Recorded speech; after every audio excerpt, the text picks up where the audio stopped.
Now we can discuss the construction of the figure related to the law of gearing in detail.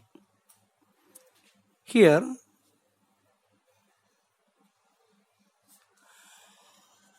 this is the first gear teeth, which is pivoted at O1, and another gear teeth is at this particular position, and that gear is pivoted at this point O2, and this is the common meeting point Q. Now we can draw a common normal which is perpendicular to this contact surfaces of both teeth, and that must be passing through this particular point. And again we can draw common tangent which is passing through that contact point TT, common tangent TT. And also we can connect the center to center by a straight line like this. This is the pivot point. Okay. Then when we consider this particular point Q is on the gear teeth 1, then and also this gear is rotating in clockwise direction with an angular velocity omega 1. Then at that time we know that when this particular point is in this particular gear, first gear, then the velocity at this particular point, this point must be perpendicular to a line which is connecting the pivot point and this Q. That must be perpendicular to that line, and this velocity is V1, that must be perpendicular to O1Q.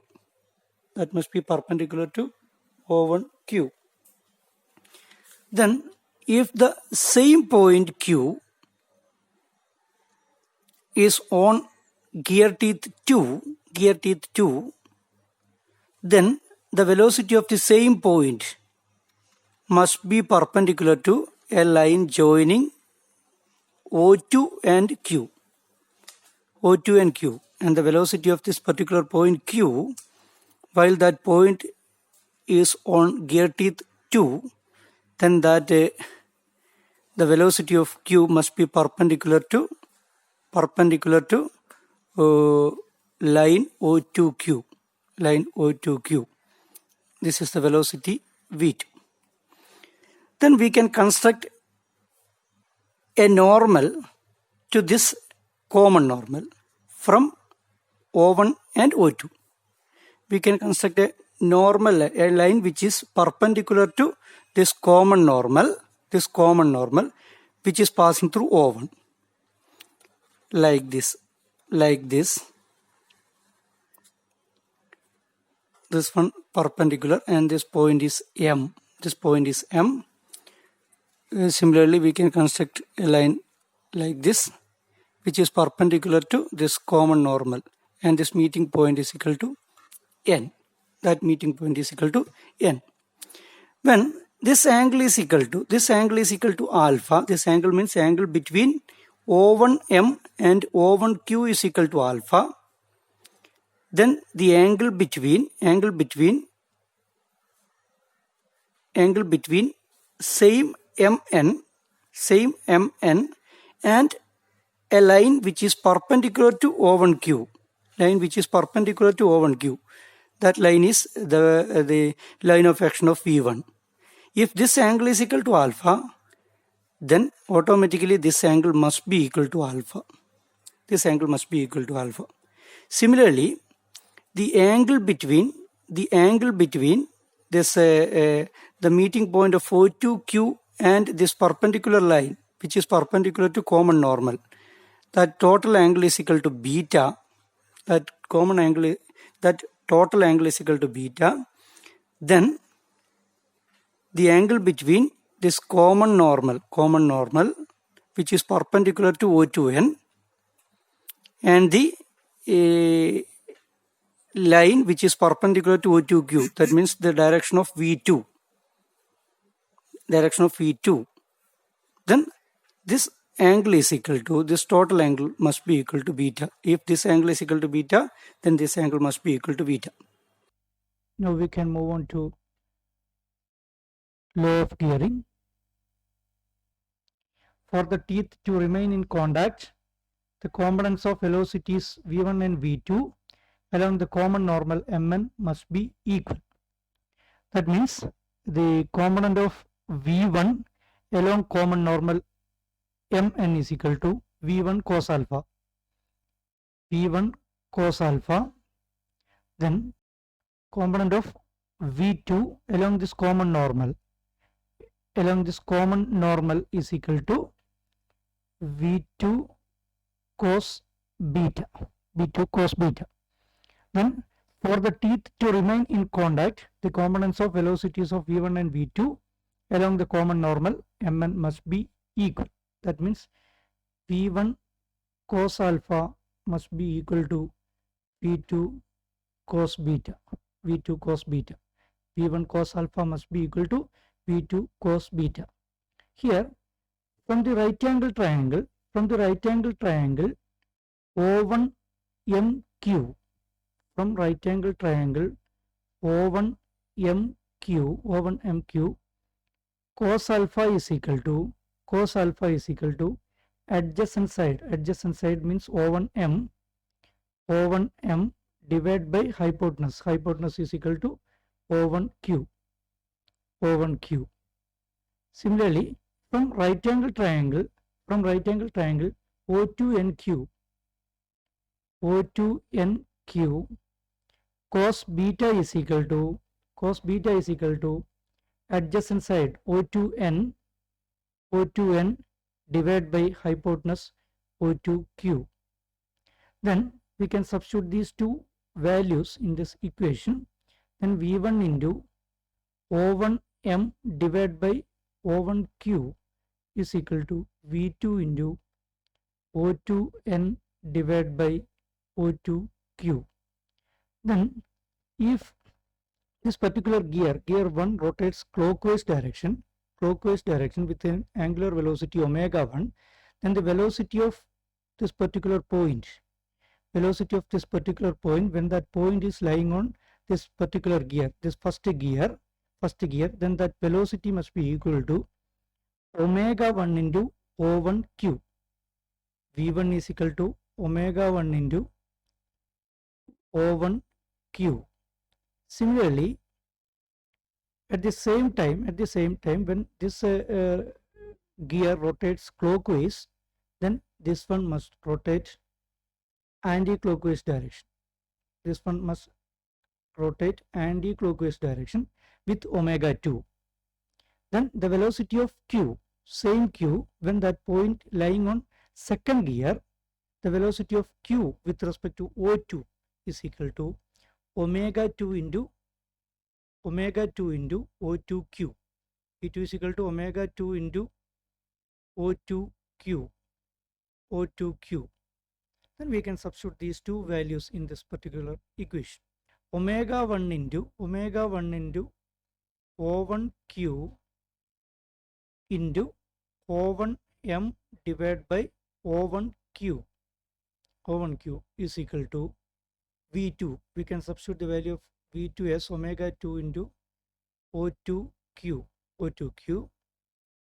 into O2N divided by O2Q. And we can cancel these two values. Here also we can cancel these two values. Then omega 1 into O1M is equal to omega 2 into O2N, or omega 1 by omega 2, omega 1 by omega 2 is equal to omega 1 by omega 2 is equal to O2n divided by O1m. Omega 1 by omega 2 is equal to O2n divided by O1m. Here omega 1 by omega 2 is equal to omega 1 by omega 2 is equal to O2n divided by O1m. This is the equation. We have already derived this equation. Omega 1 by omega 2 is equal to O2n by O1. Omega 1 by omega 2 is equal to O2n by O1m. We have already derived this equation. Then from the similar triangles, when we consider this point as P, point P means the line of intersection of O1, O2, and the common normal Mn. This point is P. That point is the pitch point. Then from the similar triangles O1MP, from similar triangles O1MP and O1MP and O2NP,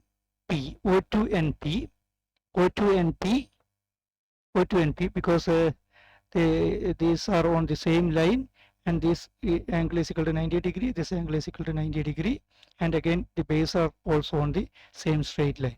So O1MP is similar to O2NP. Then O1M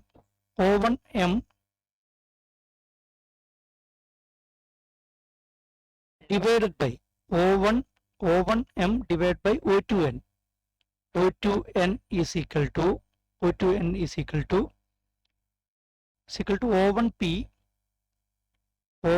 divided by O1P divided by O2P, or O2N divided by O1M is equal to O2P divided by O1P. That's equal to O2P. We can represent, or we can say that O2P is the pitch circle radius of the second gear, R2. Here we can say that this particular point is pitch point, and the circle which is passing through that P and center is equal to O2 is known as the pitch circle radius of the second gear. Similarly, a circle which is passing through this pitch point and O1 center, then that this particular distance is equal to pitch circle radius of the first gear, and O2P is equal to pitch circle radius of the second gear. Then this equation O2N divided by O1M is equal to R2 by R1. Then we can substitute this value in this particular equation. Then omega 1 by omega 2 is equal to O2N by O1M. That's equal to R2 by R1. That's equal to T2 by T1. That means pitch circle radius is directly proportional to the number of teeth. When pitch circle radius ratio is equal to number of teeth ratio, when the both gears have same module. That is the final condition, and this condition is known as law of gearing. Then for the final statement, we have already discussed all these matters, and we got this final equation.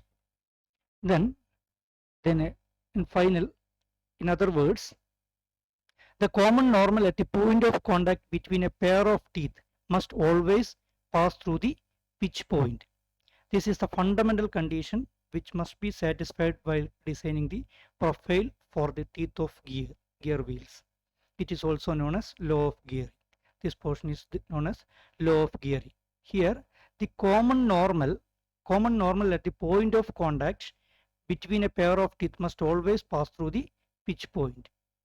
Common normal at the point of contact must passing through this pitch point.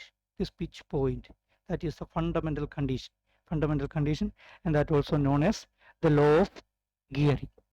Thank you all.